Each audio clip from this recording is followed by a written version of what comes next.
This is Illuminate, the podcast about men with good hearts, open minds, and a desire to make the world better.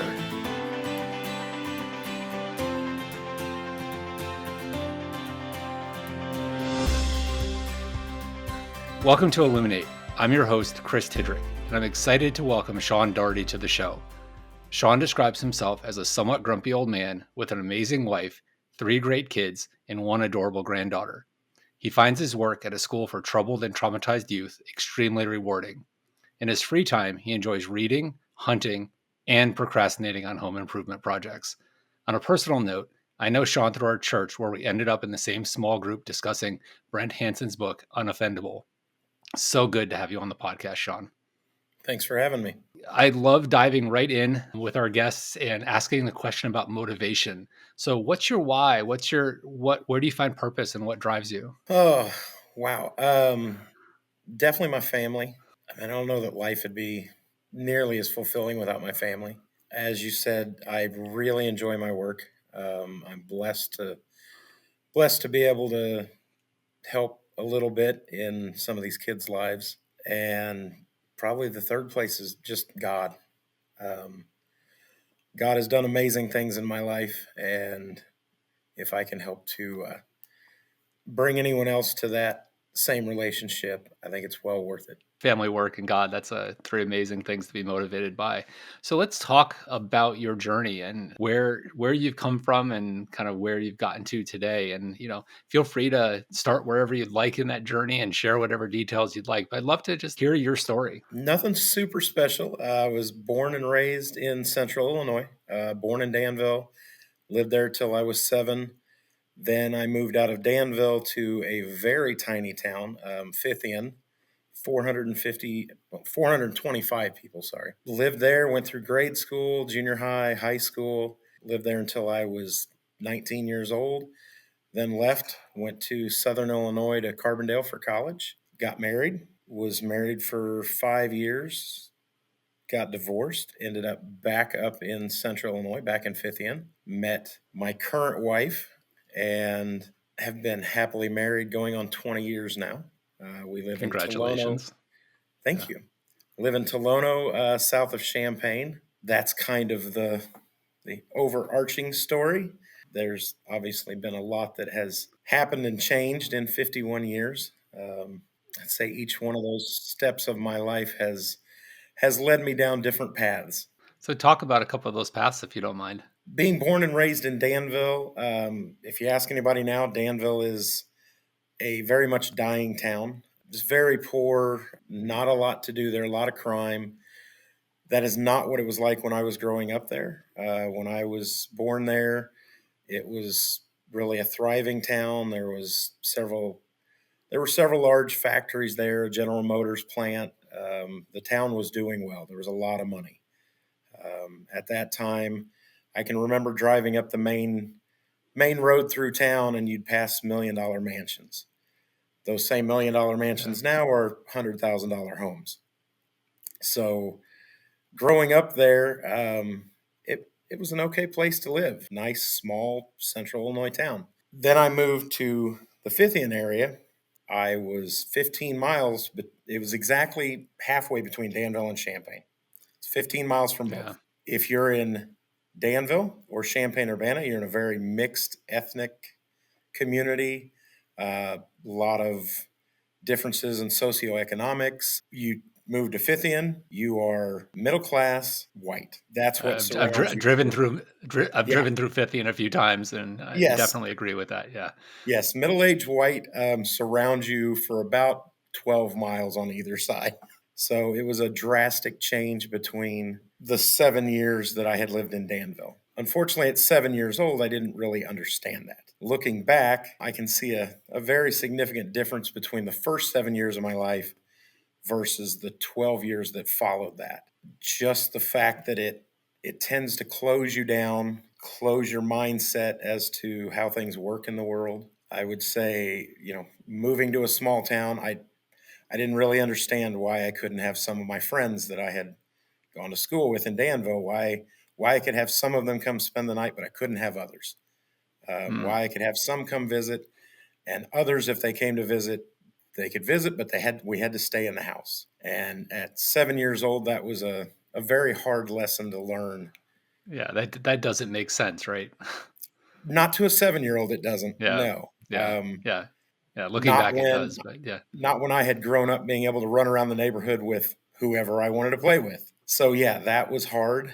Sadly, by the time I was in high school, that didn't bother me in the least. mm, I had very much kind of fallen into that same mindset as everyone else around.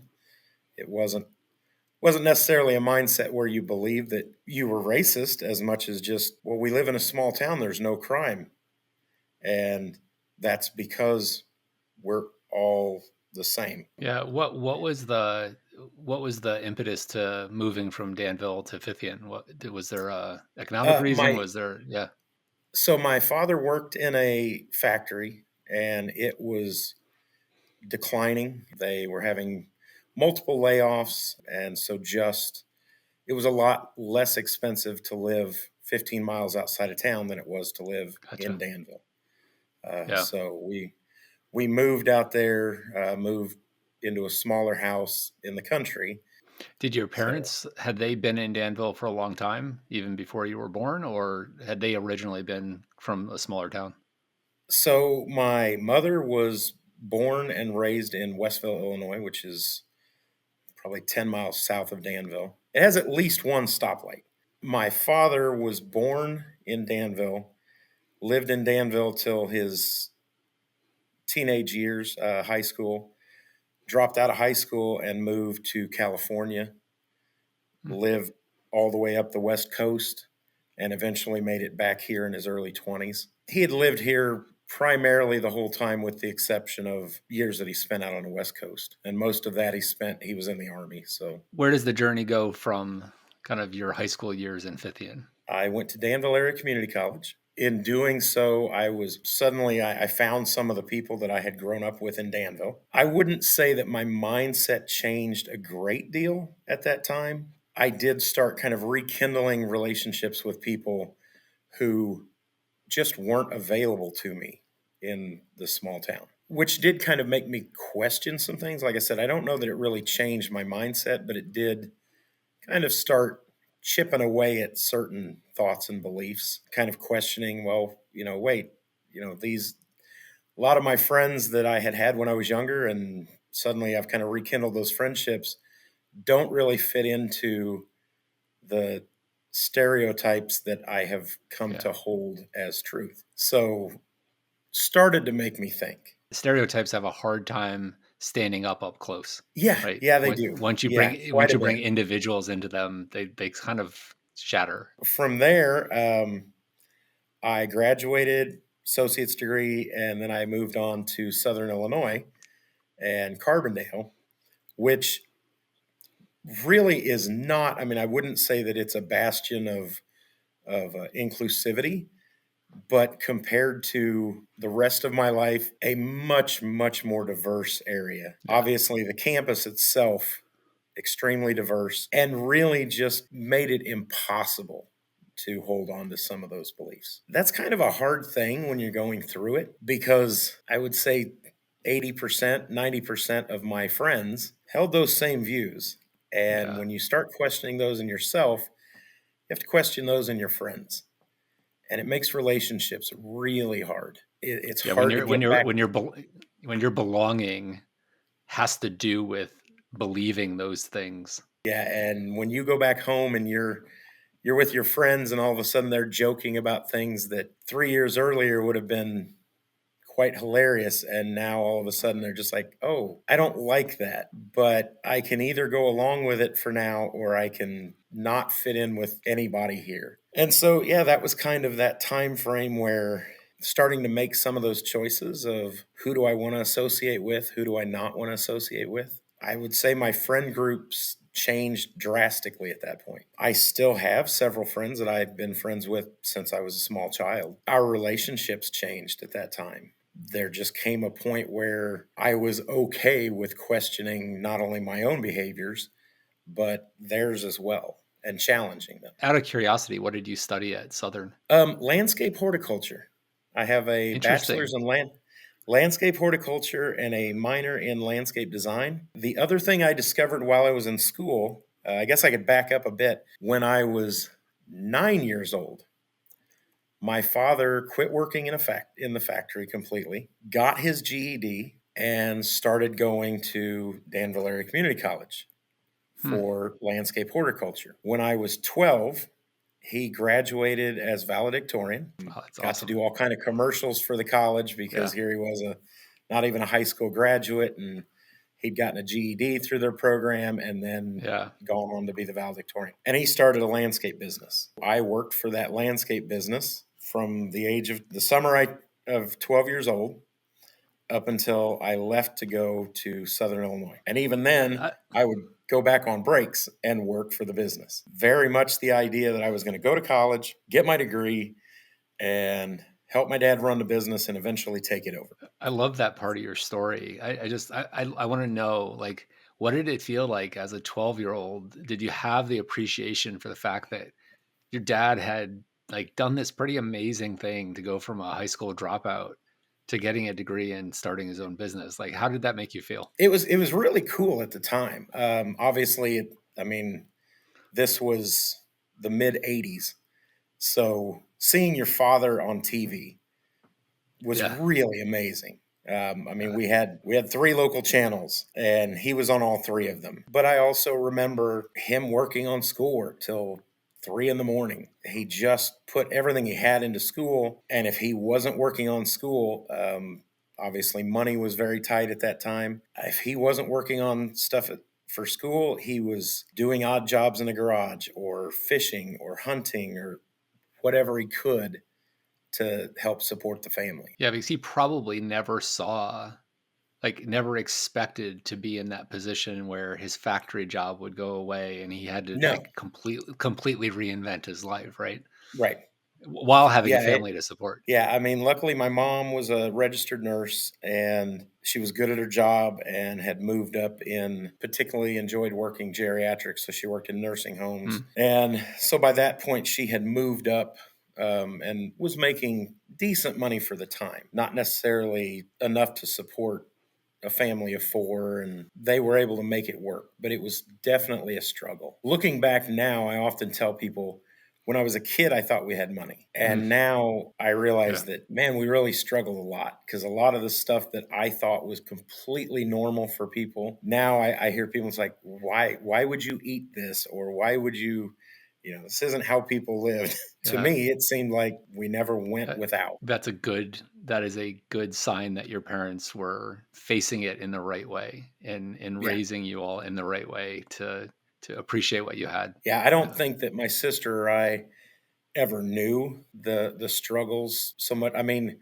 we saw the hard work being put in, but I don't know that either of us ever really understood the reason behind it. That's just what you do. One of the things we talk about a lot on this podcast is the idea of growth, and personal growth, and I find that in my life, most of the like significant growth I've done has required a good bit of deconstruction of what I've Yeah. learned previously. So I like to talk to our guests about what are the things, and I think you've hinted a little bit at this in your story, but kind of specifically, what are the things that you've had to deconstruct that were sort of foundational to you, and how did you go about that deconstruction? Obviously, the issues with it's definitely race, but not really just race, just anyone who was different. Unless you were more wealthy, you were less than. And it seems odd looking back knowing that I grew up with less than a lot of people.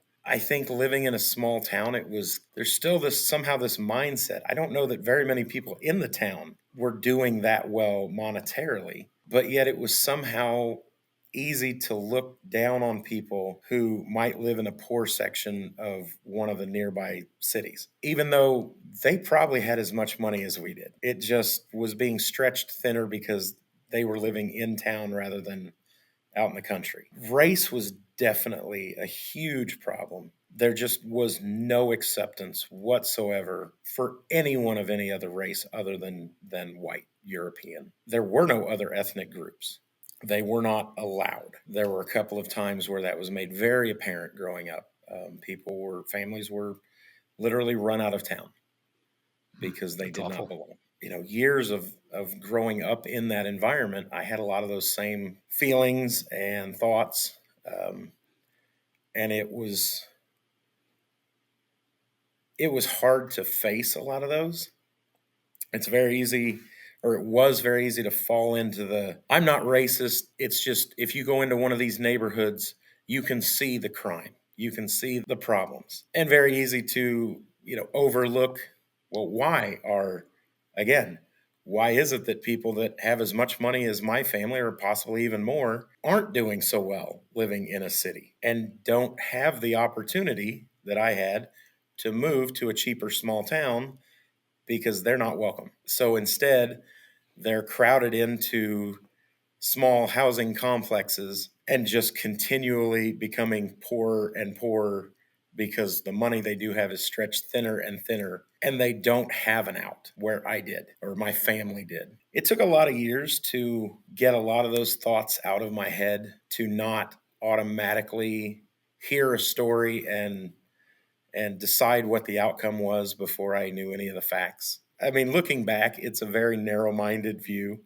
I don't know if I had left for anything other than college that I would have learned that or seen it. I always love the people you hear, kids going off to college and getting indoctrinated, because somehow being educated enough to understand what's causing things to happen is now being seen as being indoctrinated into certain beliefs. And it's just amazing to me how really tightly, and I understand it because I did it myself, but it blows my mind how tightly people will hold on to ignorance. It's not stupidity, it's not lack of intelligence, it is just lack of knowledge, Yeah, and lack of, exposure too, right? You yeah, were talking about, you re-engaged with some of the same groups of people that you had been engaged with as a small child. right.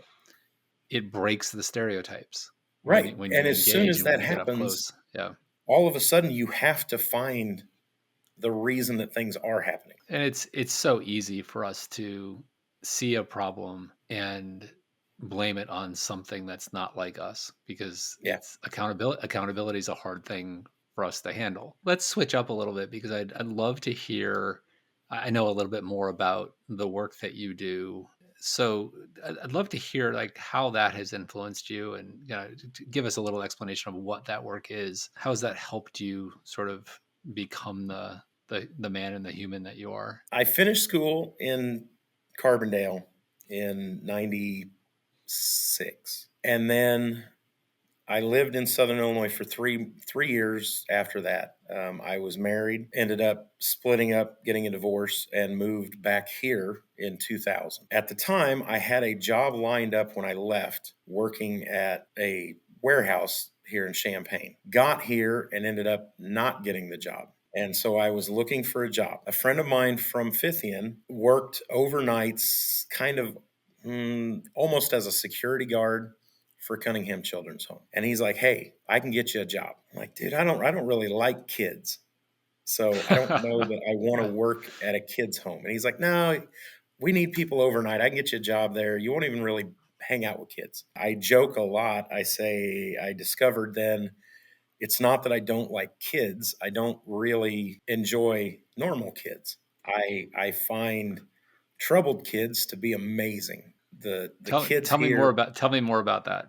our population are kids who have almost completely been really just pounded through life. Horrible upbringings, horrible situations, things that I don't know. I've read things in files that, I mean, you really can't almost imagine things happening, and yet these kids are still here. It is impossible not to have that pull something in your heart. And then trying to figure out a way to help the kids go on to lead some kind of a normal life, when I mean, like, I talk about how much it took for me to be able to move past my childhood.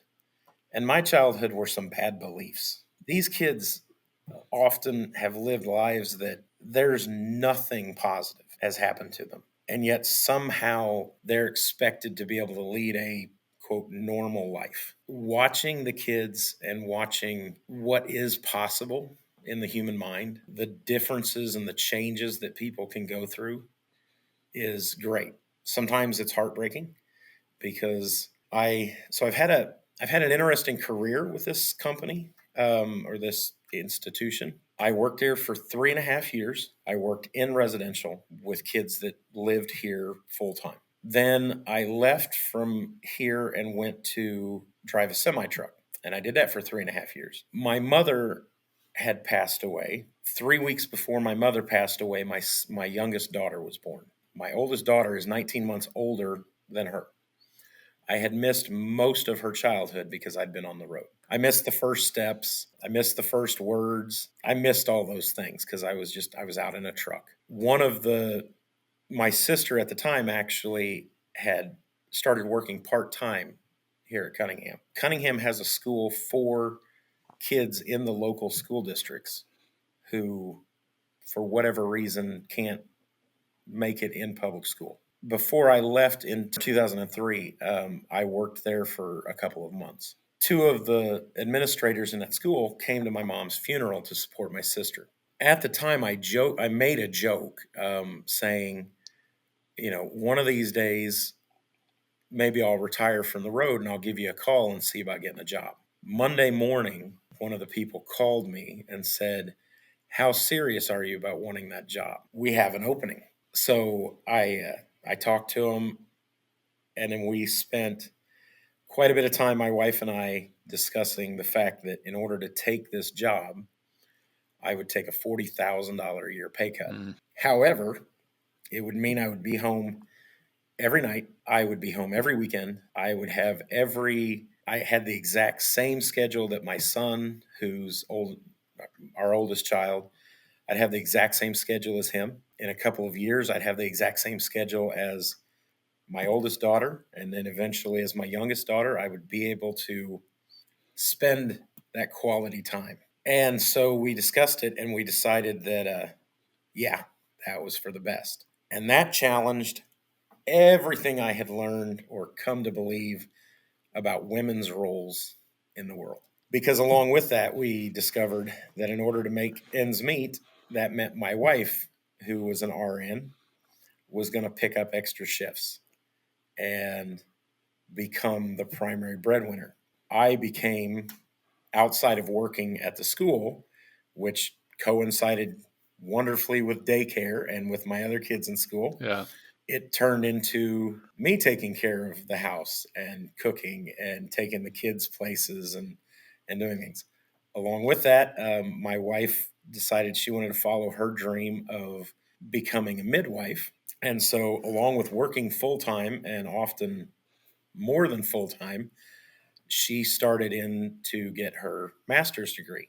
She was constantly exhausted, very much worked like my dad did, in the sense that she would be studying till 3 in the morning. I would take care of the kids. And the whole time I had this wonderful time where I got to help these kids at the school. Yeah. And I worked in that school setting for 7.5 years and then left.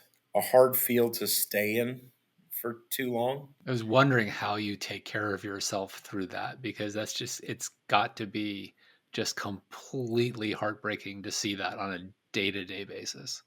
It is. It is. It can be. You have to find some kind of a release for it. I honestly think that if that was the only issue I had with my work life, it wouldn't have been too bad. But there were also a lot of politics involved. And so I ended up leaving in 2014. Oddly enough, my best friend from childhood on left his job the same week. And we had always talked about opening an automotive shop and working on cars. And so we just decided, hey, you know what? Let's do it. And so we opened a shop. And for 4.5 years, we ran a shop and had a blast. He decided he needed something else. And it took me maybe 3 months longer to decide that I was just as burnt out as he was. Working on cars is great as a hobby, Becoming a mechanic is probably the worst thing you can do for a hobby of working on cars.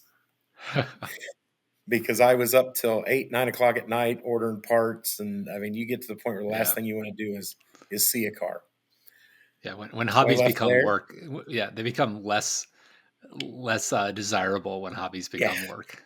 yeah. There's one Yeah, thing when you're building a hot rod, that's great. It's fun. When you're doing spark plugs and maintenance on cars, it gets really tedious. And so I left there and went to work in a steel shop here in town as a welder. And then oddly, I went to church with a lady who was the principal of the other school that's at Cunningham. And it is a school for the kids that live at Cunningham, but it's run by the Urbana School District. And so, kind of the same, I joked around with her, like, hey, maybe someday I'll come back. And she asked me one day, would you like to come back? And I said, I would love to, but I don't want to work for Cunningham, the business. I love the kids, but the politics got to me. Not to say that, and I do not in any way want to disparage Cunningham Children's Home. It is a phenomenal organization. What they yeah, they do, do great work in our community. they do, and they do so much that, I mean, people may see the campus and know it's there, but I guarantee most people have no idea the amount of good work they do for people in this community. It is a really hard organization to work for just because they have limited funding. It is a really hard job. The turnover is very high, and Yeah, it's just hard to be in that situation. However, working for Urbana school districts, working in the school is a lot easier. I get to get up every day and see amazing kids, work with them, hopefully teach them a relatively good education, as well as helping them with just learn how to navigate the world yeah. with the horrible experiences they've had previous to that. Um, and I mean, I've had several jobs. I have really enjoyed pretty much everything I've ever done. I've never looked back at any time in my life and thought, man, I wish I hadn't done that. Our journeys make us what we are. Absolutely. Yeah, they Absolutely. all every piece has value. All 3 times working here, this is the one job that I'm awake every morning before my alarm goes off. I look forward to getting up and going to work. That's a sign you're in the right place. I can't imagine a much more rewarding job. I assume it is very much like I used to question my mom when she worked in nursing homes because I can remember walking into nursing homes as a kid and thinking, oh, it smells in here and these people are weird. And why would you want to work here? Now, doing what I do, I think I understand it. You're doing this work that, has I think a higher emotional toll than probably the average job. Yes. What or who do you rely on for support? And like where do you go for community? One thing I have been told often throughout my whole life is I am not a very emotional person. For the most part, my emotions tend to be kind of surface level. I don't have a great deal of emotion, and that helps, I think. I don't know because I can go through a situation with people and everyone else is stressed, and I wonder if it's not kind of the hardships that I watch my folks go through. I have kind of a natural tendency to find the good things. I may have a kid who went through a tremendous crisis and we ended up having to hold the kid down and ultimately re traumatize them. I can leave that and know, you know what, that hour long interaction was horrible. But at the end of it, we discovered something new about the kid. In the end, after every crisis, we have this thing called an LSI, and it's a life space interview.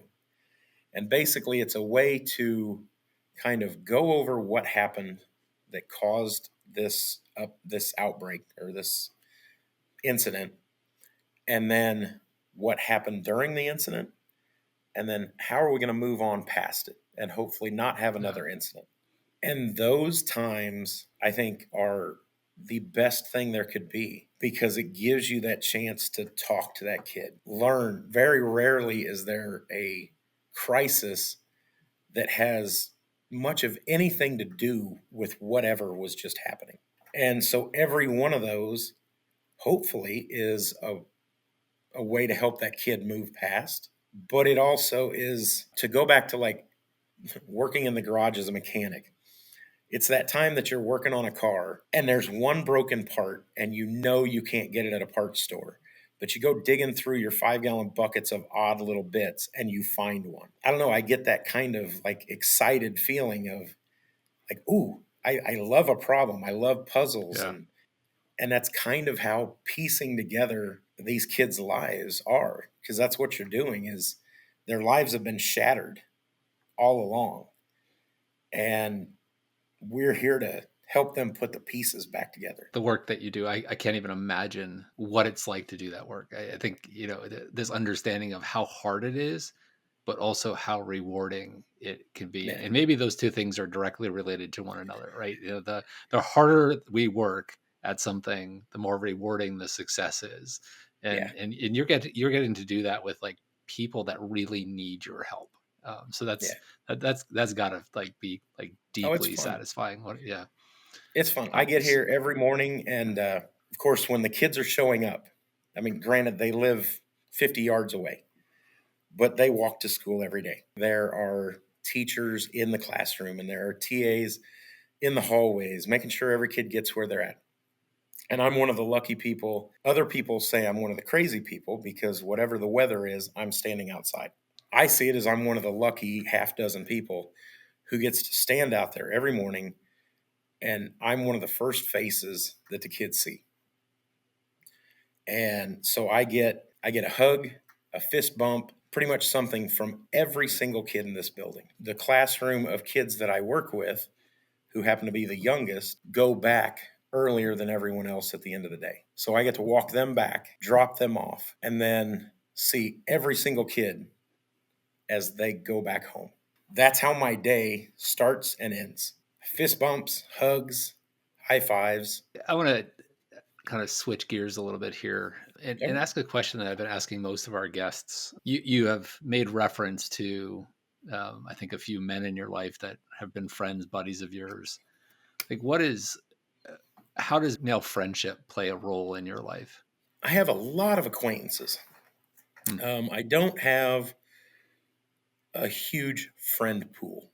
Um, I tend to have either light acquaintances or very deep friendships. My best friend, Mark, our fathers worked together in the factory. I can remember when I was from 5 to 6, the local union would put on these food centers where the guys on strike could go and pick up food. And I can remember going to that and running around playing outside with Mark and his younger brother. And we've been friends ever since. When I drove a semi, his younger brother was my partner on the road. Mark's parents, my parents passed away. My mom passed away in '07, 3 weeks after my youngest daughter was born. My dad passed away at the beginning of '09. So Mhm. my youngest daughter was 2. Yeah. My oldest daughter was almost 4. And my son was going on 9. Mark's parents just very naturally fell into place as my kids' grandparents on my side. It's it's more almost like family, like having extra brothers that Yeah. didn't live in the same house. And I mean, to this day, I go over to Mark's house quite often, and every time I go over, Kelly, my wife, she makes fun. She's like, "So, how late are you going to be?" And it's like, "Oh, I don't plan on Yeah. staying late." And she's like, Yeah. Are you going to eat dinner here?" And I'm like, "Oh, yeah, absolutely."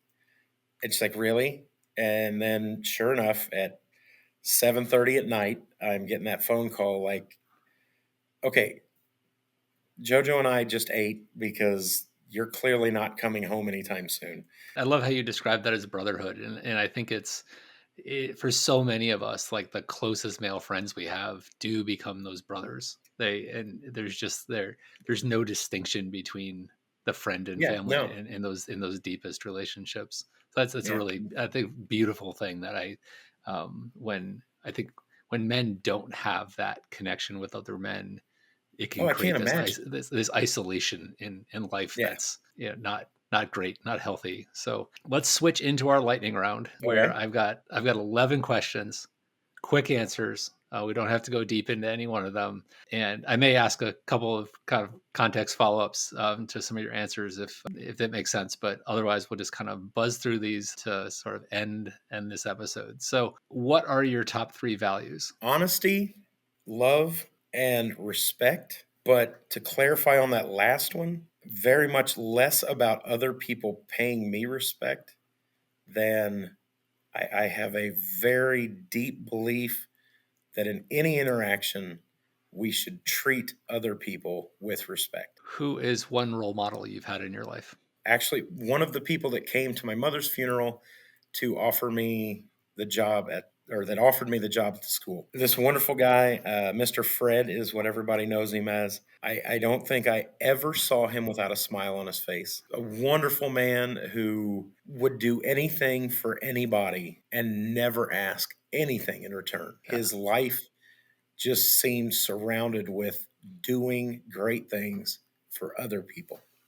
Sunshine in the world. So, who do you hope you're a role model for? Obviously, the kids here, I would hope, and absolutely for my own kids. I hope that I have done a good job of showing them how to live and how to maneuver through life. What's one way you make the world a better place for others?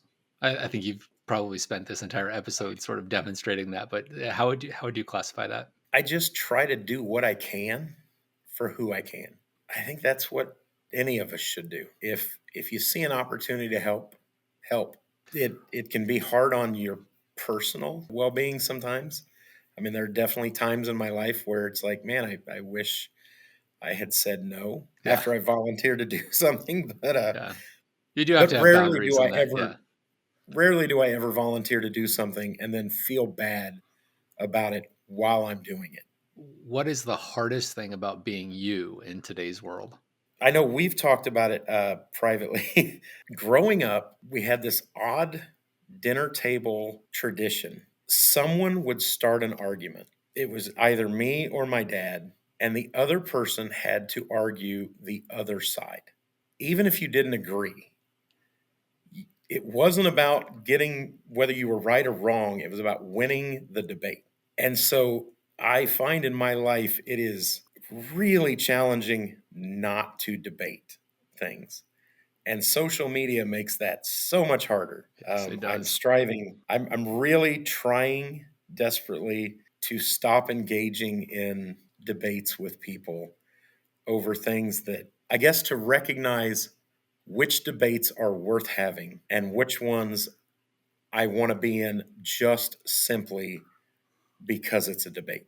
So the next two are going to be interesting questions based on your previous responses about sort of how you deal with the emotional toll of your work. But what is your favorite emotion? I don't know how to describe the emotion, like I said, of kind of that moment of discovery or that moment when you solve something. Hmm. I don't really know what that emotion is, but that feeling that like light bulb It, comes on and yeah, you figured something out. something in between like achievement and wonder. Yeah, yeah. Yeah. I have to say, my granddaughter is 20 months old now, and boy, the feeling of just utter joy with her, it's pretty hard to beat. Okay. So what's your least favorite emotion? Anger. I don't get angry often. I have an ugly anger inside of Mm, me.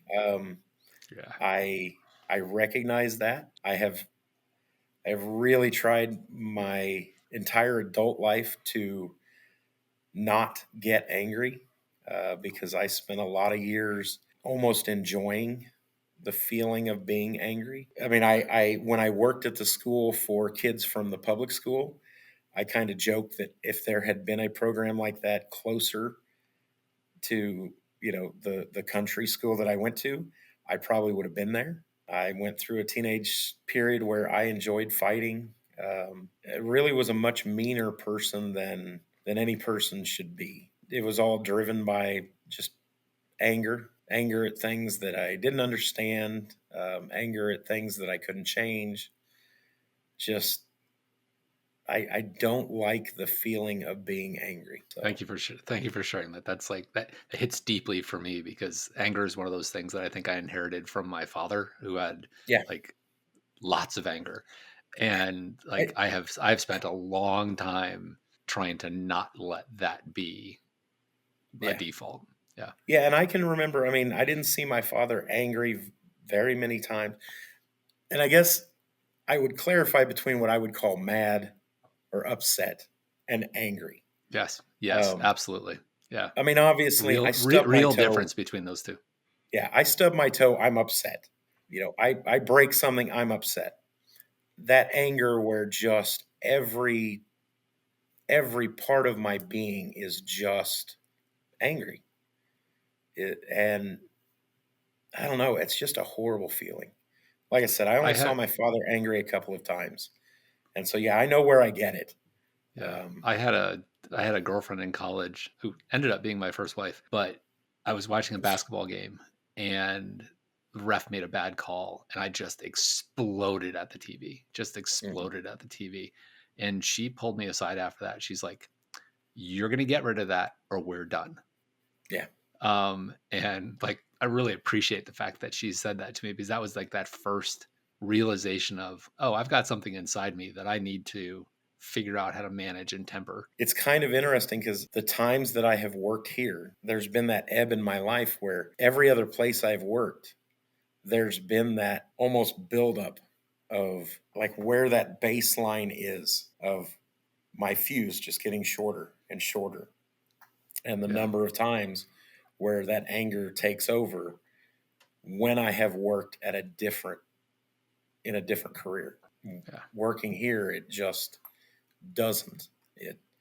I mean, not that I haven't gotten angry, but the number of times that I've been angry at something while in this career, I could count on my hand. What brings you the most joy in life? Not necessarily in a particular order, but my wife, my kids, my granddaughter. And then it's a different type of joy, but and an odd thing for me. I wouldn't have expected it from the first half of my life, but God. Time with God makes it hard to be upset at things. You can see the world with more grace. So what makes you the most proud of yourself? The three wonderful kids I have. I mean, my son has given us the most perfect granddaughter you could ever want. And I actually feel bad because I'm sure at some point she'll see this. Um, I would like to shout out to Liz, my daughter-in-law, who is an amazing person, and I have kind of left her out of my life, even though she is a major part of our life and a wonderful part of our life. And clearly, she was a major part of creating my granddaughter as well. Yeah. Um, Shout out to Liz. yeah. Then Yeah. I have my oldest daughter who is, I mean, just killing life. She she was embarrassed last year when she came to us and told us that she thought rather than going to college, she wanted to try working for a while. And I think she really thought we were going to be upset with her. And she started working at Culver's when she was like 2 days after her 16th birthday. Now she's 19 years old and she's a salaried manager.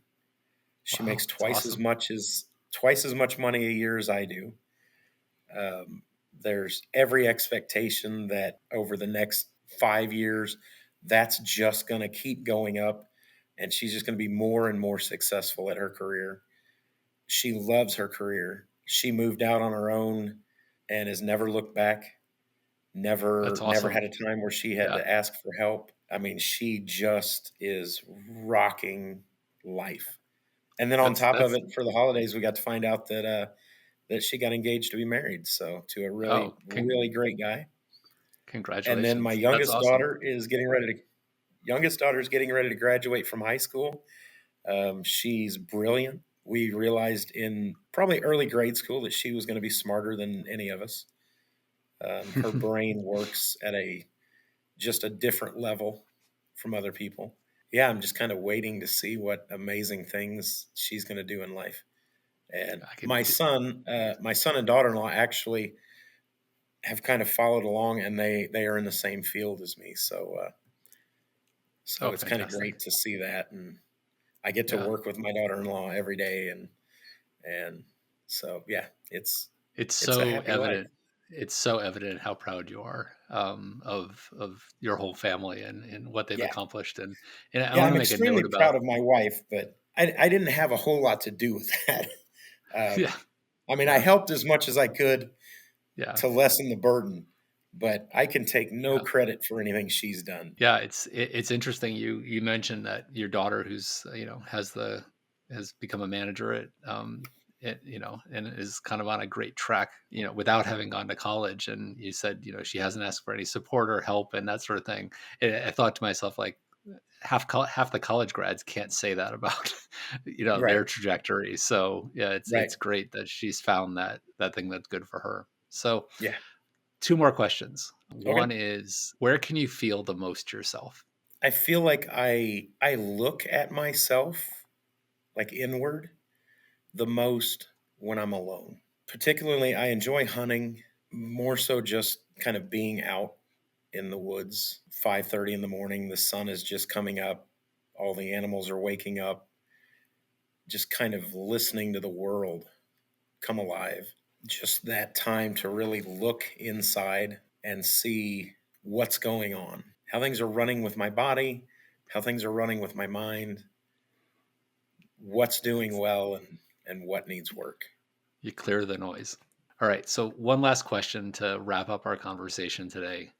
What's the one thing you hope people take away from this conversation? I don't know if it'll be the same for everyone, but I truly believe the the most happiness, the most peace you can have in life is the more you do things to build that up in other people. That's a beautiful thought to end on. Thank you, Sean. This has been an amazing Yeah. conversation. You've like been hitting me in the feels the entire time. Um, really appreciate you taking the time. And as I end all of these episodes with, keep up the hard work. Thank you, Sean. Thank you. You can learn more about Illuminate at illuminate.substack.com. We are also streaming on Apple, Spotify, Amazon, and YouTube. Thanks for listening and watching, and we'll see you at the next episode of Illuminate.